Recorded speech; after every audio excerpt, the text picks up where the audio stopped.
nakabihis kayo ngayon na. May lakad ba kayo? Opo ate, pupunta po kasi kami sa classmate ni Ella dahil inimbitahan po niya kami na dumalo sa birthday party po niya. Ganun ba? Baka pwede niyo naman ako isama dyan. Nakakalungkot dito mag-isa, no? Oo naman, Bridget, pwede kang sumama. Masaya nga pagsama-sama tayo doon para may pakilala ko rin kayo sa mga classmate ko. Siguradong maraming pagkain doon. Oo nga, may spaghetti, may fried chicken, may ice cream, may cake. Marami talagang ihahandang pagkain doon. Dahil ipinag-imbita niya yun sa mga teachers namin at sa mga classmates namin. Mukhang malaking handaan yan ah. Ibati mo na lang ako dun sa classmate mo ah. Opo, Ate Macy. Yes, kailangan matikman kong lahat yon. Pero mga kids, mag-iingat kayo dun ah. Saan po kami mag-iingat, Ate Macy? Eh di sa mga pagkain. Pagkain po? Ba't naman po, ate? Sa mga ganyang pagkakataon kasi, lalo na't malaki ang handaan, uso ang food poisoning at saka marami dyan naiimpatso. Food poisoning po at impatso? Ate Macy, sigurado naman pong malinis yun eh. Oo nga po, ate. Teka, mga anong oras ba kayo aalis? Mga alas 6 po, ate, para makapagbihis pa po si Bridget. O sige, bago kayo umalis, bibigyan ko muna kayo ng idea kung ano ba yung food poisoning at impatso. At mas maganda, yan ang pag-aralan natin ngayong hapong ito. At kayo din dyan mga kids, magandang hapon sa inyong lahat at samahan nyo kaming muli na mag-aral ng mga bagay na may kinalaman sa ating kalusugan sa paggabay pa rin ng banal na kasulatan. Sa loob po ng 30 minutong pag-aaral. Dito pa rin yan sa nag-iisang Bible-based kiddie show on TV ang Kawan ng Kordero!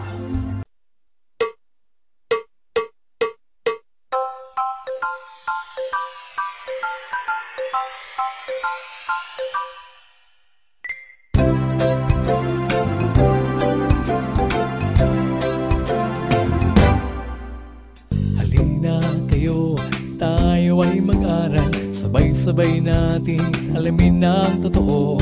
Ang kawan ng kordero sa inyo'y nag-aanyaya. Lahat musika, ihandog sa Diyos ng masaya. Pagkat sa piling niya, tayo'y may pag-asa. Walang hanggang ligaya, tayo na magsama-sama. The KNC Show will teach us while we grow. Sa tulong ng ating Diyos Ama, isipan ay magliliwanag na.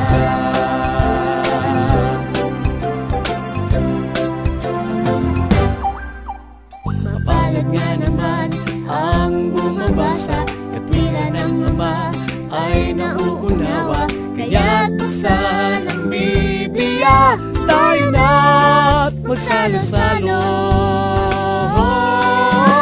The KNC Show will teach us while we grow. Sa tulong ng ating Diyos Ama, isipan ay magliliwanag na. Ang turo ng ating Ama ang siyang dapat lakaran.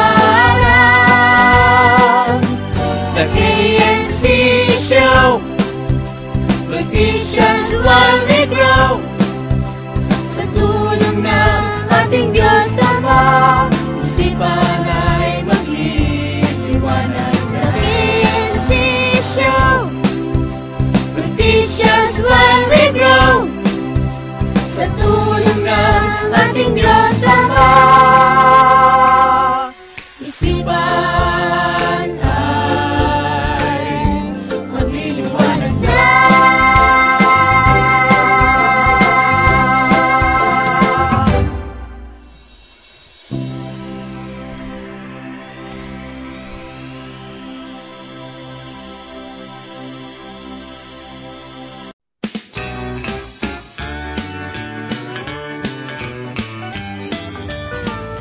Magandang araw mga kids, ang pangalan ko ay Sedi.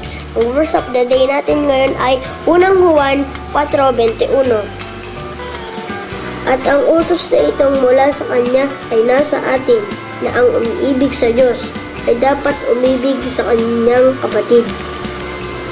Yan ang ating verse of the day. Ugaliin magbasa ng Biblia at manood ng KNC Show!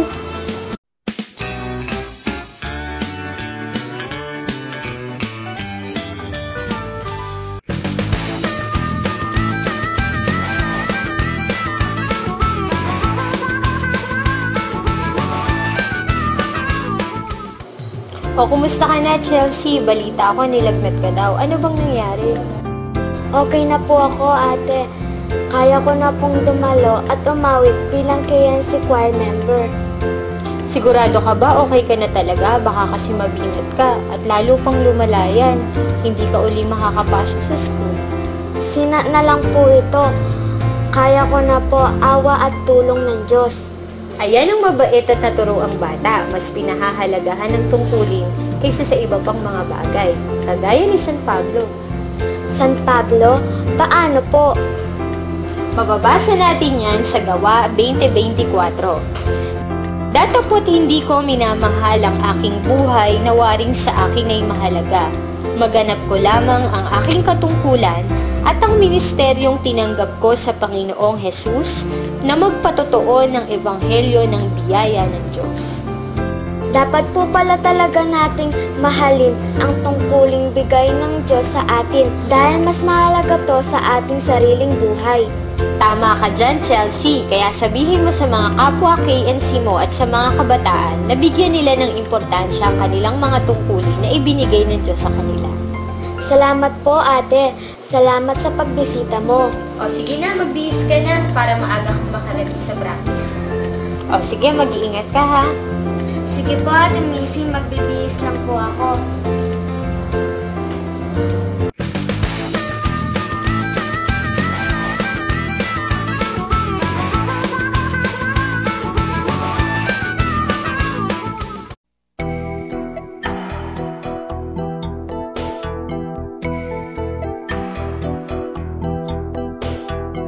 Sinong propeta ang inihagis sa isang hukay at lumubog sa burak? Letter A, Propeta Daniel. Letter B, Propeta Isaias. Letter C, Propeta Jeremias. Alamin natin mamaya ang tamang kasagutan sa pagbabalik ng KNC Show. Tutok lang!